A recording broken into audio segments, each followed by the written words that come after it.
साबिक सदर आसिफ अली जरदारी का बेनजीर भुट्टो के यौम शहादत पर पैगाम। अपने पैगाम में कहा कि बेनजीर भुट्टो के मिशन के हवाले से नींद में भी गफलत नहीं बरत सकता। सियासत में मोहतरमा बेनजीर भुट्टो ने मेरी रहनुमाई की थी। जमहूरियत का तसलसल बीबी का खूबसूरत ख्वाब था। इंशाअल्लाह मौजूदा असम्बलियां अपनी मुद्दत पूरी करेंगी। मुल्क मजबूत और पायदार जमहूरियत के रास्ते पर गामजन है।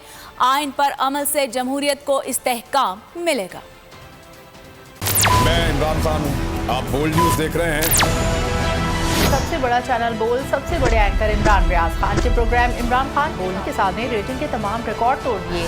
56% नाज़रीन ने बोल न्यूज को देखा। सोशल मीडिया पर भी सबने ज्यादा देखा।